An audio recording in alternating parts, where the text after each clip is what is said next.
First of all, I'd like to thank Coach Ryan for an unbelievable opportunity. I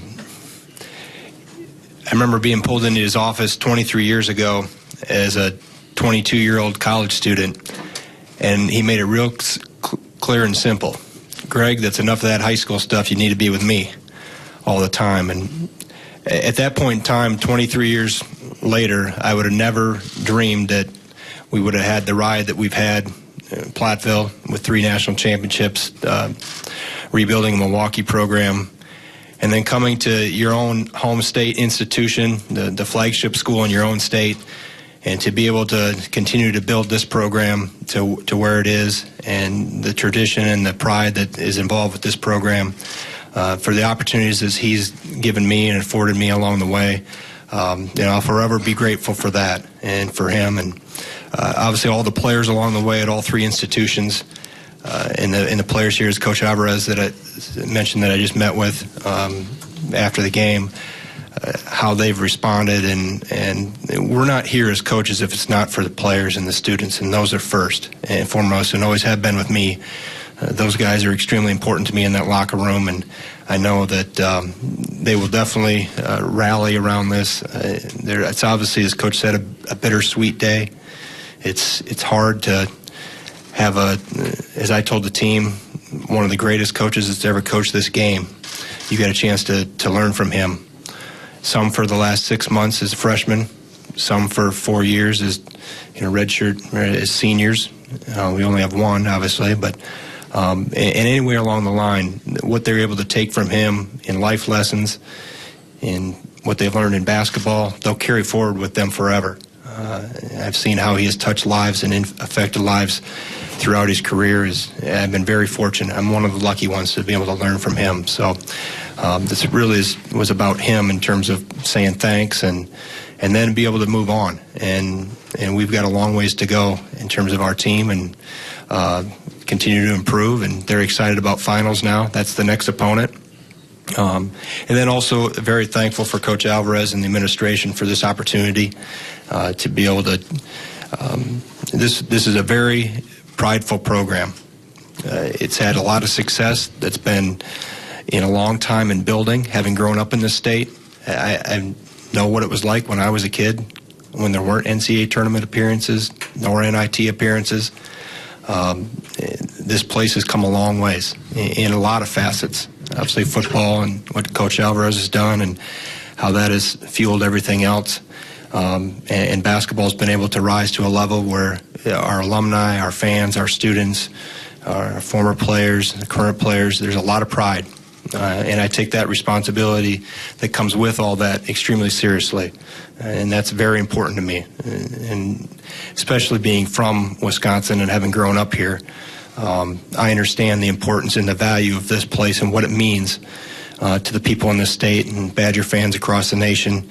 And obviously, most importantly, for the guys in that locker room, those 17 guys that are there, that their experience here can be outstanding.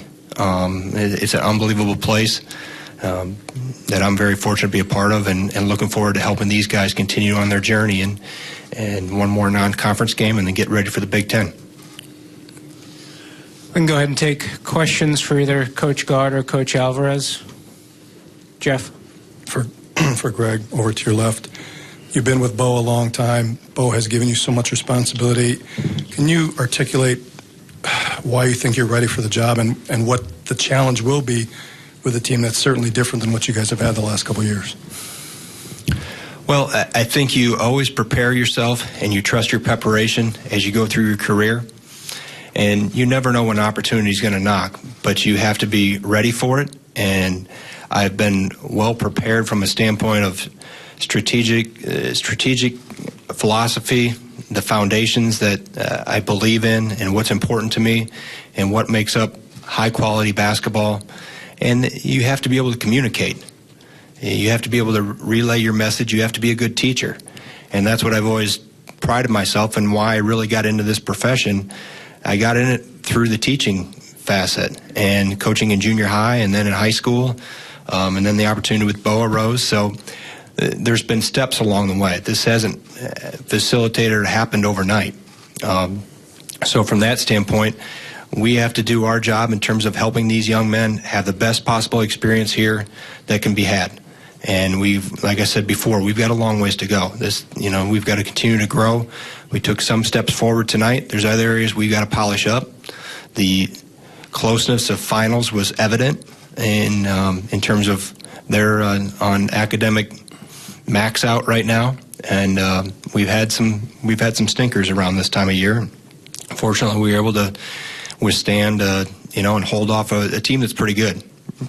What the RPI is, because that's been out there, and what they've done and how they played Texas and how they played their opponent, Texas A&M. So from that standpoint, that's the most focus. The most important thing right now is those 17 guys in that locker room and how we're going to take that next step and how we'll learn from tonight, and we'll get ready for finals starting on Thursday. And then as we go through the week and the weekend, we'll prepare for what's coming next week. JR. Just to make sure I'm clear, tonight was Coach Ryan's last game, and Greg is now interim coach going forward. And can you tell us, Barry, when did Coach Ryan first approach you about doing it now? And were you surprised you want to do it at this point in the year? Yeah, you're correct. This is Bo's last game. Greg will take the team from now on. Bo's been pointing towards the semester. We talked earlier this week about this is the last game prior to semester, so it wasn't a surprise to me. This has been an ongoing situation, and with Bo gave you the chronology of it earlier, and that's the way it went down. Jim. Greg, what are you going to do about filling out your staff? That'll be discussed yet tomorrow. I have various meetings already set up with office staff, coaching staff, the team again. So we'll continue to move with that through later tonight and into tomorrow, and discuss what options are available. If it was an NC2A game, I'd volunteer. Dak. Would we run the ball a lot, Coach? Yes, we would. All right. Good. Greg, could you share with us what it was like in the locker room when he told the players? It was emotional. It was obviously it's hard for Coach and it's hard for the players because it's a leader that they've looked up to, and obviously some for longer than others, and based on the longevity that they've been here. But at the same time, I thought Coach Ryan delivered a great message that I'm not leaving you after 6 months. I got an extra 6 months with you, and let's take this and step forward. He'll always be a part of this program, forever entrenched in the history of this program. So he's not going to vanish off planet Earth, and I'll still make sure I have his phone number. And I thought, Coach Alvarez's viewpoint and message was very timely as well.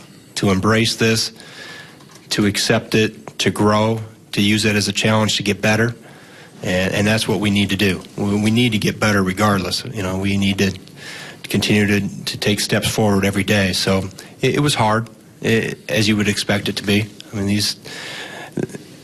this program with the people is very invested.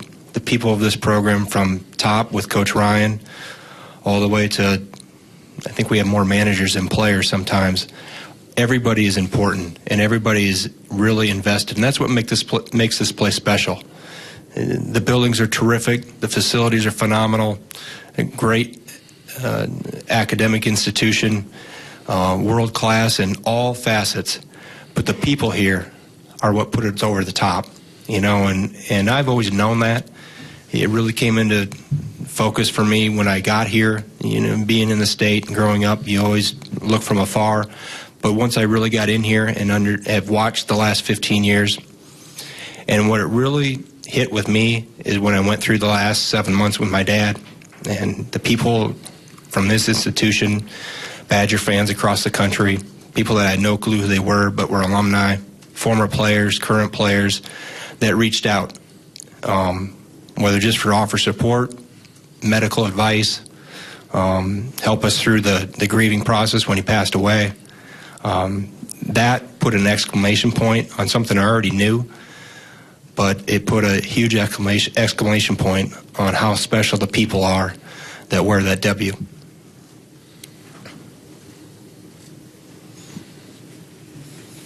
JR. Coach Alvarez, for Greg, is this a tryout for the second semester? Are you going to do a national search for a coach? How do you evaluate what he's done and pick the leader of the program going forward on a permanent basis? That's part of my job. And Greg is the interim coach. I'll evaluate how he works with the team, how they improve, and where they are. And then make a decision at the end of the year what we want to do as we move forward.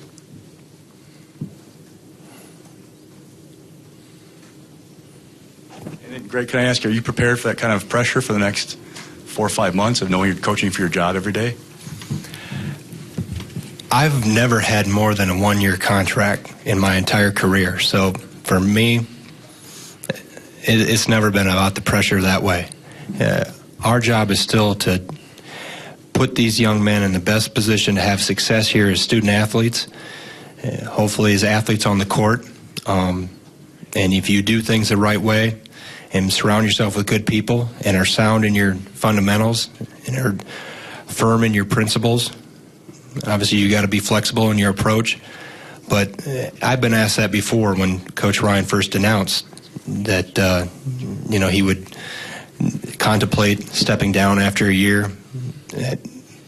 Coach Alvarez said there would be a national search, and my response has always been, absolutely, there should be. That's his job. And I've never flinched or blinked from that. His responsibility is to put the best person in place to lead this program going forward. And I've never had an issue with that. Coach Alvarez said exactly what he needed to say and what he should say as a leader of this athletic department. That's his responsibility, and that's the best thing going forward, that he needs to handle that along with his team in the best way that he sees fit. In the intermediate time, our job as a staff is to help these young men through their finals, what's coming up over the next week, and then as we get prepared for Green Bay coming the next week, and then into the Big Ten play. And that's what we need to focus one day at a time, getting better as we take steps forward. Anything else for Coach Alvarez or Coach Gard? All right. Thanks, guys.